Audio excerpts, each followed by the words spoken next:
नमस्कार दोस्तों। बिहार में शिक्षक बनने का सपना देख रहे अभ्यर्थियों के लिए एक बहुत ही बड़ी खबर है। बीपीएससी ने टीआरई 4 यानी चौथे चरण की शिक्षक भर्ती का नोटिफिकेशन जारी कर दिया है। इस बार कुल 32,388 पदों पर भर्ती होने जा रही है। दोस्तों, मैं पहले ही कंफर्म कर देना चाहता हूं कि यह जो नोटिफिकेशन है, ये बीपीएससी के एक्स हैंडल पे आया था और अभी तक इसके आधिकारिक वेबसाइट पे अभी तक ये नोटिफिकेशन पब्लिश नहीं हुआ है। तो उम्मीद करते हैं कि ये सही नोटिफिकेशन ही होगा और मे बी यह कल तक ये इसकी वेबसाइट पे भी आ जाएगा। ठीक है, तो चलिए इसके विषय में हम डिटेल से जानकारी प्राप्त करेंगे। जानकारी देने की कोशिश करेंगे कि अ, किस किस क्लास में कुल कितने सीट हैं, कब तक आप आवेदन कर सकते हैं, नहीं कर सकते हैं, इसमें प्री है, नहीं है, मेंस है तो उसमें उसका सिलेबस क्या होगा, कब तक डेट है, कुल कितना फीस लगेगा फॉर्म को भरने में, सारा कुछ हम डिटेल से डिस्कस करेंगे। ठीक है, तो चलिए फिर शुरू करते हैं। ठीक है, तो जैसा कि आप लोग को मैं बता चुका हूँ,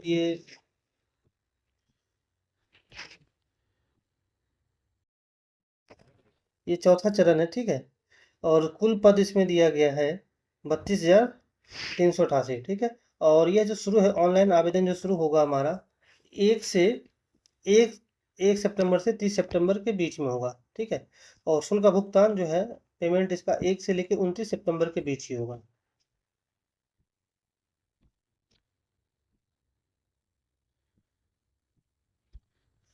और आगे देखते हैं। कक्षा कक्षा 1 से 5 तक के लिए जो है टोटल वैकेंसी जो है अपना 3,887 है। ठीक है, जो भी अभ्यर्थी 1 से 5 के लिए एग्जाम देना चाहते हैं उसमें टोटल पदों की संख्या 3,847 है। ठीक है, इसके बाद हम अलग अलग देखेंगे कि किस विषय में कुल कितने सीटें अलग अलग देखेंगे। ठीक है, अभी ये ओवरऑल हम देख लेते हैं, फिर अलग से देखेंगे इसको। और कक्षा कक्षा 6 से 8 की बात करें तो 8,563 पद हैं। 9 से 10 की बात करें तो 3,877 पद हैं और 11 से 12 की बात करें तो 16,101 पद हैं। ठीक है, तो टोटल पद हो गया 32,388। ठीक है,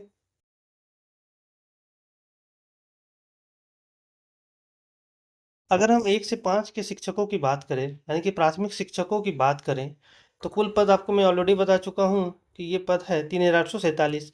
ठीक है, इसमें जो जनरल पद है टोटल सामान्य विज्ञान के लिए या मतलब जनरल स्टडीज के लिए जो भी पद हैं 3,065 है। और उसमें उर्दू भाषा के लिए 757 और बांग्ला के लिए 25 है। ठीक है, अगर इसके वेतन की बात करें तो 25,000 प्लस निर्धारित भत्ते जो भी अलग से होंगे भत्ते वो सब मिला के अप्रोक्स 32-33 हज़ार के आसपास आपकी अच्छी खासी सैलरी होगी। ठीक है, अगर हम कक्षा 6 से 8 की बात करें तो इसमें कुल पद 8,563 है। ठीक है, 8,563 है। और गणित और विज्ञान में टोटल सीटों की संख्या 2,188। सामाजिक विज्ञान में 1,190। हिंदी के लिए 1,196। अंग्रेजी के लिए 1,929। संस्कृत के लिए 1,225। उर्दू के लिए 935। ठीक है, तो आप देख सकते हैं इसमें सबसे ज़्यादा सीट जो दी गई हैं गणित एवं विज्ञान के लिए दी गई हैं। और उसके बाद अंग्रेजी के लिए दी गई हैं, फिर हिंदी के लिए सॉरी फिर सामाजिक विज्ञान के लिए है, फिर हिंदी के लिए है, संस्कृत संस्कृत के लिए भी अच्छे खासी सीट है। तो कह सकते हैं सीट अच्छी खासी है। अगर आप मेहनत करेंगे तो आपका रिजल्ट जरूर होगा। ठीक है, और इसका जो प्रारंभिक वेतन है 28,000 प्लस निर्धारित भत्ते जो भी अलाउंसेज है, मान लीजिए 35-36 हज़ार रुपये आपकी ऑन हैंड सैलरी होगी इसमें।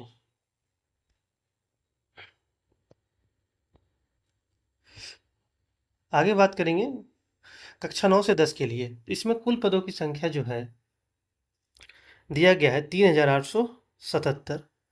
और इसमें हिंदी के लिए 361, अंग्रेजी के लिए 696, विज्ञान के लिए 463, गणित के लिए 570, सामाजिक विज्ञान के लिए 756, संस्कृत के लिए 322, उर्दू के लिए 660, शारीरिक शिक्षा मतलब पीटी के जो टीचर होते होंगे उनके लिए 47 और संगीत के लिए 2 सीट का चयन किया गया है। ठीक है, आगे देखेंगे।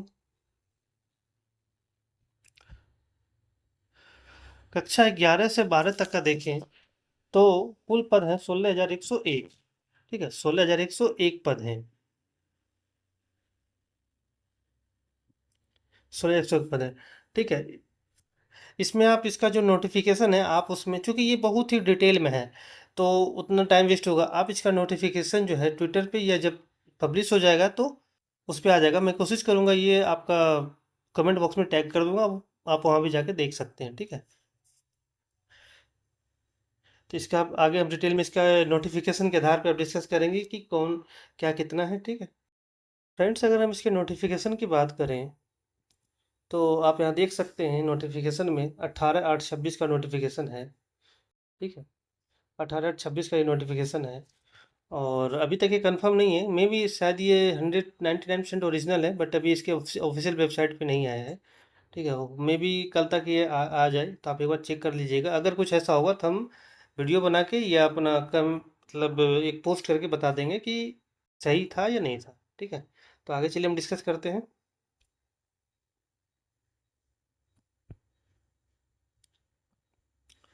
सीट आप लोग देख सकते हैं, ठीक है। विस्तार से अगर सीट देखना हो तो आप देख सकते हैं। अगर आप हाँ, कुछ कुछ इंपॉर्टेंट चीज़ों को मैंने हाईलाइट कर रखा है जो कि आपके लिए महत्वपूर्ण हो सकता है। तो आइए देखते हैं। सबसे पहले जो है, आपके पास क्या क्या योग्यता होनी चाहिए एक शिक्षक बनने के लिए, अलग अलग कक्षाओं के लिए, तो वो हम देखेंगे एक बार, ठीक है। ग्रेजुएशन तो होना ही चाहिए, साथ ही साथ उसके अतिरिक्त यहाँ पे जो लिखा है वो मैं आपको बताऊंगा। अगर आप 1 से 5 कक्षा के लिए फॉर्म भर रहे हैं तो आपके पास सीटेट पेपर 1 क्लियर होना चाहिए या फिर बीटेट पेपर 1। अगर 6 से 8 के लिए हैं तो सीटेट का पेपर 2 या बीटेट पेपर 2 होना चाहिए, ठीक है। अगर आप 9-10 के लिए भर रहे हैं तो आपका एस्टेट पेपर 1 क्लियर होना चाहिए, ठीक है। अगर आप कक्षा 11 से 12 के लिए फॉर्म भर रहे हैं तो एस्टेट पेपर 2 क्लियर होना चाहिए, ओके।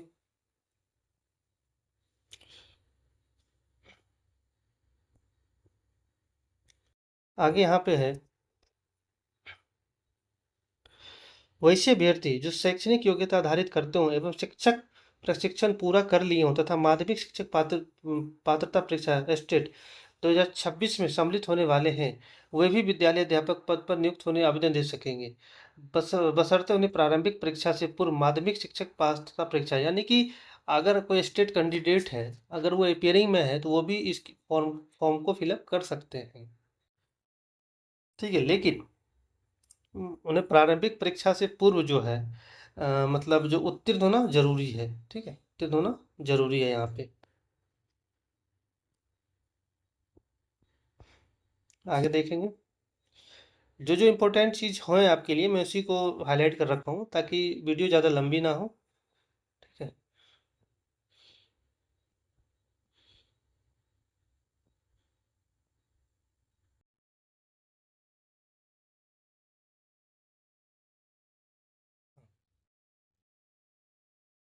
ज़्यादातर कैंडिडेट को यह डाउट था कि इस जो TRE 4 होगा इसमें PT मेंस दोनों होगा या फिर ओनली एक ही एग्ज़ाम होगा। तो आपको क्लियर कर दूं कि इस बार जो है इसमें प्रारंभिक परीक्षा और सेकेंडरी एग्जाम दोनों एग्जाम होंगे इसमें, ठीक है। मुख्य परीक्षा और प्रारंभिक परीक्षा दोनों होंगे। तो पहले अगर हम प्रारंभिक परीक्षा की बात करें तो मोटा मोटी आप ये समझ लीजिए, जो भी अभ्यर्थी BPSC CSE की जो तैयारी करते हैं लगभग पैटर्न वही है, ठीक है। क्वेश्चन का लेवल ऊपर नीचे हो सकता है, नीचे ही होगा, ऊपर तो नहीं होगा, ठीक है। बाकी जो भी प्रोसेस है सारा वही है। जो भी BPSC का पीटी का सिलेबस है लगभग उसी के आधार पर ये पूछेंगे। तो अगर हम डिस्कस करें यहाँ पे भाई, तो प्रारंभिक परीक्षा की जो अब अवधि होगी टोटल 2 घंटे की होगी, ठीक है। 2 घंटे का होगा और टोटल 150 अंक होंगे। 2 घंटे का पेपर होगा, 150 क्वेश्चन होंगे। प्रत्येक क्वेश्चन 1 अंक का होगा, ठीक है, 1 अंक। और ऑब्जेक्टिव होंगे, ठीक। अगर आप उसमें से कोई क्वेश्चन गलत करते हैं, यानी कि एक गलत उत्तर के लिए 1/3 नेगेटिव मार्किंग होगा। यानी कि अगर आप 3 क्वेश्चन गलत करते हैं तो आपका एक सही उत्तर गलत हो जाएगा। आप ऐसा करके समझ सकते हैं, ठीक है। और इस बार जो है इसमें टोटल आपको 5 ऑप्शन दिए जाएंगे, option A B C D E, ठीक है। तो आपको जो है इसमें सारे क्वेश्चन को रंगना है, ऑप्शन में रंगना है। अगर ABCD आपको उत्तर नहीं पता है तो 5वां ऑप्शन जो कि अनुत्तरित होगा उसे भी रंग करके आना है, ठीक है। इस तरह से रंग के आना है। अगर आप उसे नहीं रंगते हो तो आपका जो है वो आंसर नेगेटिव माना जाएगा, यानी कि 1/3 मार्क कट हो जाएगा। तो आप लोग इसे विशेष कर ध्यान रखिएगा कि सारे ऑप्शन मतलब सारे क्वेश्चन में अगर आप उत्तर नहीं दे पा रहे हो, अगर आपको उत्तर नहीं पता है, फिर भी आपको 5वां ऑप्शन रंगना होगा, ठीक है। क्लियर है आप लोग को। अब इसका थोड़ा सिलेबस अगर हम देखें तो प्रारंभिक परीक्षा में जो सिलेबस होगा मुख्य रूप से समान विज्ञान है, राष्ट्रीय तथा अंतर्राष्ट्रीय महत्व की समसामयिक घटना यानी कि करंट अफेयर्स, भारत का इतिहास। ठीक है, भारत के इतिहास में अगर आप सिर्फ मॉडर्न हिस्ट्री पढ़ लेते हैं तो बहुत मतलब बढ़िया रहेगा। ठीक है, ज़्यादा पढ़ने की जरूरत नहीं है, मॉडर्न हिस्ट्री काफ़ी है, सफिशियंट है इसके लिए। और बिहार के इतिहास की प्रमुख विशेषताएं, सामान्य भूगोल, बिहार के प्रमुख भौगोलिक प्रभाग तथा यहाँ की महत्वपूर्ण नदियाँ, भारत की राज्य व्यवस्था यानी कि आपका पॉलिटिकल साइंस से भी क्वेश्चन होगा, और आर्थिक व्यवस्था यानी कि इकोनॉमिक्स, आज़ादी के पश्चात बिहार की अर्थव्यवस्था के प्रमुख परिवर्तन, भारत का राष्ट्रीय आंदोलन तथा इसमें बिहार का योगदान एवं सामान्य मानसिक योग्यता को जांचने वाले प्रश्न होंगे, यानी कि रीजनिंग और मैथ के सवाल भी होंगे इसमें।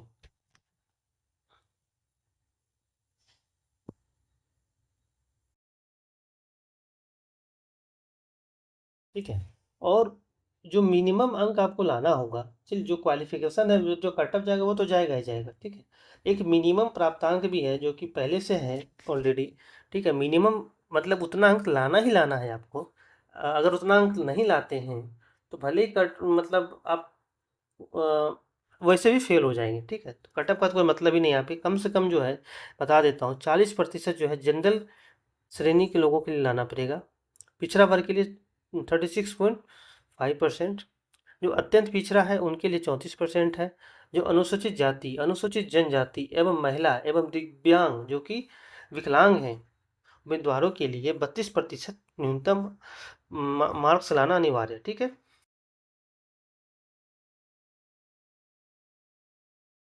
अगर हम मुख्य परीक्षा की बात करें, ठीक है, तो मुख्य परीक्षा में भी टोटल 150 अंक होंगे और इसमें समय आपका 250 घंटे, सॉरी 2.5 घंटे का होगा, और कुल अंक 150 होंगे, मतलब एक क्वेश्चन पे 1 नंबर दिया जाएगा।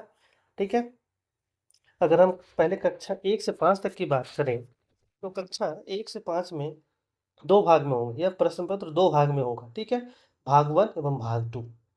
ठीक है, भाग 1 में भाषा विषय होगा जो कि अंग्रेजी, हिंदी, उर्दू या बांग्ला, इसमें से आप कोई एक भाषा को सिलेक्ट कर सकते हैं। इसमें टोटल 30 प्रश्न होंगे और आपको इसमें सिर्फ क्वालिफाई करना है। इसका नंबर जो है आपका मेरिट लिस्ट में ऐड नहीं होगा, ओनली क्वालिफाइंग पेपर होगा ये भाग 1। इसमें 30% अंक लाना आपको अनिवार्य है, अर्थात 9 नंबर से कम आता है तो आप आपकी कॉपी आगे जांच ही नहीं होगी, आप फेल हैं। ठीक है, तो आप इसका अच्छा खासा ध्यान रखिएगा। ठीक है, अब भाग 2 में आता है सामान्य अध्ययन। ठीक है, भाग 2 में सामान्य अध्ययन जिसमें आपका गणित, मानसिक क्षमता परीक्षण या रीजनिंग, समान जागरूकता, समान विज्ञान, सामाजिक विज्ञान, भारतीय राष्ट्रीय आंदोलन, भूगोल और पर्यावरण शामिल है। ठीक है, ये कक्षा 1 से 5 तक के अभ्यर्थियों के लिए हो गया। अब आगे बात करेंगे कक्षा 6 से 8 के लिए। लगभग 6 से 8 के लिए भी सेम है, थोड़ा सा अलग है उनके लिए जो कि मैं डिस्कस करता हूँ। इसमें 3 भाग होंगे। ठीक है, पहला भाग जैसा कि आपका 1 to 5 के लिए भी था, 30। भाग 1 में जो है भाषा वाले सब्जेक्ट होगा। ठीक है, मतलब 3 भाग है, भाग 1, भाग 2, भाग 3। भाग 1 में आपका वही सेम अंग्रेजी, हिंदी, उर्दू और बांग्ला भाषा होगा, जिसमें से एक भाषा का आपको चयन करना होगा। इसमें 30% अंक लाना अनिवार्य होगा जो कि होता है 9 नंबर। ठीक है, 30 का 30% निकालिएगा, मतलब 30 क्वेश्चन नहीं है, जो एक एक नंबर का होगा, अर्थात टोटल 30 नंबर होंगे, इसका 30% यानी कि 9 नंबर आपको कम से कम लाना अनिवार्य होगा। ठीक है, इसका नंबर आपके मेरिट लिस्ट पे नहीं ऐड होगा। ठीक है, और भाग 2 में आता है आपका सामान्य अध्ययन। ठीक है, भाग 2 में सबको करना होगा। सामान्य अध्ययन में क्या क्या रहेंगे वो देख लीजिए। इसमें रहेगा गणित नॉर्मल, सामान्य जागरूकता जो करंट अफेयर्स होता है, समान विज्ञान, भारतीय राष्ट्र आंदोलन एवं भूगोल शामिल है। ठीक है, ये जनरल है स्टडीज हैं जो कि सबके लिए रहेंगे। भाग 3 में जो है इसमें विषय पत्र के लिए उम्मीदवारों द्वारा इन पत्रों में से किसी एक पत्र का चुनाव किया जाना है। गणित एवं विज्ञान, सामाजिक विज्ञान, हिंदी, उर्दू, संस्कृत तथा अंग्रेजी। ठीक है, अगर आप 6 से 8 के लिए यदि आप सेक्शन 1 में, 2 सेक्शन होंगे, सेक्शन 1 में अगर आप इतिहास विषय का चयन करते हैं तो सेक्शन 2 में आपका भूगोल, अर्थशास्त्र या राजनीतिक शास्त्र विषय में से किसी एक का चयन करना अनिवार्य होगा। ध्यान रखिएगा, अगर सेक्शन 1 में आप हिस्ट्री ले रहे हैं, ठीक है, तो सेक्शन सेक्शन 2 में आपको भूगोल हो गया यानी कि ज्योग्राफी हो गया, और इकोनॉमिक्स हो गया, या फिर पॉलिटिकल साइंस, ये आपका कॉम्बिनेशन होगा। ठीक है, इनमें से कोई एक होगा। अगर ये सेक्शन 1 में होता है तो इन दोनों में से कोई एक होगा। यदि अगर सेक्शन 1 में, ठीक है, यदि सेक्शन 1 में आप भूगोल लेते हैं यानी कि ज्योग्राफी लेते हो, तो सेक्शन 2 में आपका हो जाएगा, क्या क्या होगा, देखिए, अर्थशास्त्र यानी कि इकोनॉमिक्स हो जाएगा। दूसरा आपका राजनीतिक शास्त्र होगा, ठीक है, या पॉलिटिकल साइंस। यदि मतलब कहने का मतलब है, यदि सेक्शन में आप ज्योग्राफी सिलेक्ट करते हो तो सेक्शन 2 में आपका या तो इकोनॉमिक्स होगा या फिर पॉलिटिकल साइंस होगा। ये आप पे निर्भर करता है क्या सिलेक्ट करते हो। यदि आप सेक्शन 1 में हिस्ट्री सिलेक्ट किए हो, सेक्शन 2 में आप 3 में से किसी एक पेपर को सिलेक्ट कर सकते हो, ज्योग्राफी, इकोनॉमिक्स या पॉलिटिकल साइंस यानी कि राजनीतिक विज्ञान। ओके, आगे देखते हैं 9 से 10 विद्यार्थियों के लिए क्या है। कक्षा 9 एवं 10 के लिए भी लगभग सेम है, जो हमने ऊपर बताया वही है। जो डिफरेंट है मैं आपको बता देता हूँ यहाँ पे, ठीक है। आप एक बार पढ़ लेंगे तो आपको क्लियर हो जाएगा कि क्या है क्या नहीं है। जैसा कि भाग 1 में 3 भाग होंगे। भाग 1 में आपका भाषा वाला सब्जेक्ट होगा, जो कि 30% आपको उसमें मार्क्स लाना होगा, अर्थात 9 नंबर लाना पड़ेगा। भाग 2 में एक समान अध्ययन पत्र है, जो ऊपर में डिस्कस किए हैं, ठीक है। और उसमें नॉर्मल्स क्या क्या होंगे, प्राथमिक गणित होंगे, समान जागरूकता, समान विज्ञान, वही सेम जो आपको डिस्कस किया।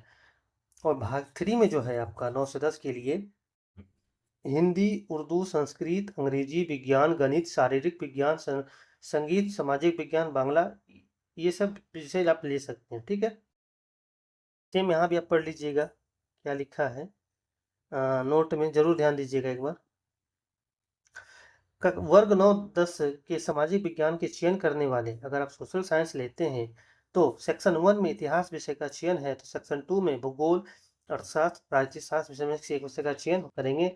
यदि अभ्यर्थी द्वारा सेक्शन 1 में भूगोल विषय का चयन करते हैं तो सेक्शन 2 में अर्थशास्त्र, राजनीतिक शास्त्र विषय में किसी एक का चयन करना होगा, ठीक है। सेम 6 to 8 का है, उसी तरह यहाँ पे 9 to 10 का है।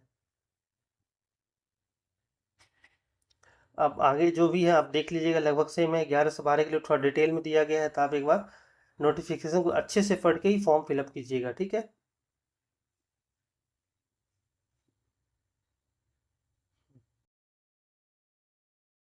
क्योंकि एक महत्वपूर्ण बात यहाँ पे भी है कि सभी पदों के लिए ली जाने वाली मुख्य परीक्षा भी बहुवैकल्पिक होगी, ध्यान रखिएगा, ठीक है।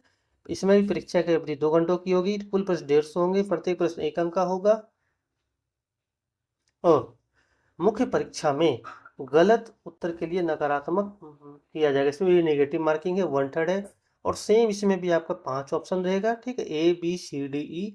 अगर आप उत्तर जानते हैं ए बी सी डी में से कोई एक को रंगिएगा। अगर आप उत्तर नहीं देना चाहते हैं, अर्थात आपको उत्तर नहीं पता है, उसके लिए आपको 5वां ऑप्शन भी रंगना पड़ेगा। अगर आप उसे नहीं रंगते हैं तो आपका वो जो है निगेटिव मार्किंग हो जाएगा, अर्थात 1/3 जो है निगेटिव हो जाएगा। तो 3 क्वेश्चन गलत करेंगे तो एक सही क्वेश्चन आपका खत्म हो जाएगा।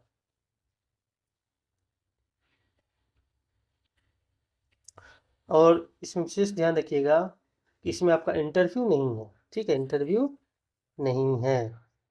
मतलब पीटी मेंस उसके बाद मेरिट, बस इतना है आपका।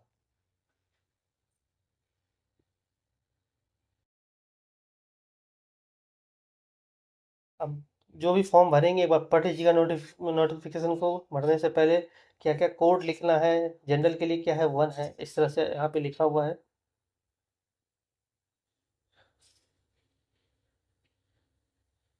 हाँ, जो भी भर्ती इस फॉर्म को फिलअप करने जा रहे हैं उसके लिए बहुत ही अच्छी बात है कि इसमें जो है शुल्क 100 रुपया ही है, ठीक है, 100 रुपया। और एक विशेष ध्यान देने वाली बात है कि इस फॉर्म को भरने में जो बायोमेट्रिक का यूज नहीं करेंगे, अर्थात अपना आधार कार्ड नहीं देंगे, तो उसके लिए 200 रुपया अलग से लगेगा, ठीक है, उसके लिए 200 रुपया अलग से लगेगा। तो उम्मीद है कि आप लोग सबके पास आधार कार्ड होगा, आप आधार कार्ड का यूज कीजिए, ठीक है, आपके 200 रुपये बचेंगे। तो आप देख लेते फॉर्म कब से कब तक फिलअप होगा। ऑलरेडी मैं शुरू में भी डिस्कस कर चुका हूँ इस बारे में, फिर से एक बार बता देता हूँ। यानी कि 1 सितंबर से आप इस फॉर्म को भर सकते हैं। लास्ट डेट आपका 30 सितंबर तक है, ठीक है, 30 सितंबर तक आप फॉर्म भर सकते हैं। लेकिन जो पेमेंट का डेट है 1 सितंबर से लेके 29 सितंबर तक ही है। ये आप लोग ध्यान रखिएगा।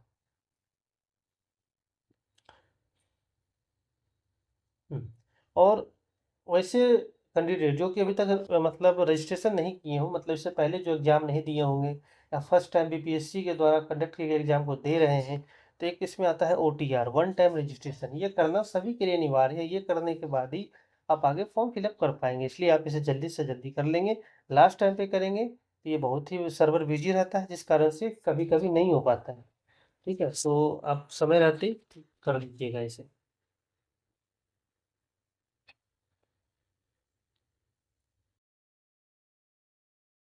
फ्रेंड्स, ये इतना ही था। ठीक है, उम्मीद करता हूँ आपको आपके सारे डाउट्स क्लियर हो गए होंगे। अगर अभी भी कुछ डाउट है तो आप कमेंट बॉक्स में ज़रूर पूछ सकते हैं। ठीक है, तो आप लोग से एक रिक्वेस्ट भी है, अगर वीडियो अच्छा लगा हो तो प्लीज़ लाइक कीजिएगा, शेयर कीजिएगा और सब्सक्राइब कीजिएगा। अगर आप बिहार में टीचर की तैयारी कर रहे हैं तो मैं एक इसका डेली बेसिस पे क्वेश्चन के मतलब प्रैक्टिस के आधार पे डिस्कस करूंगा, तो आप उसे भी ज्वाइन कर सकते हैं हमारे यूट्यूब यूट्यूब चैनल पे। ठीक है, तो ठीक है दोस्तों, फिर चलते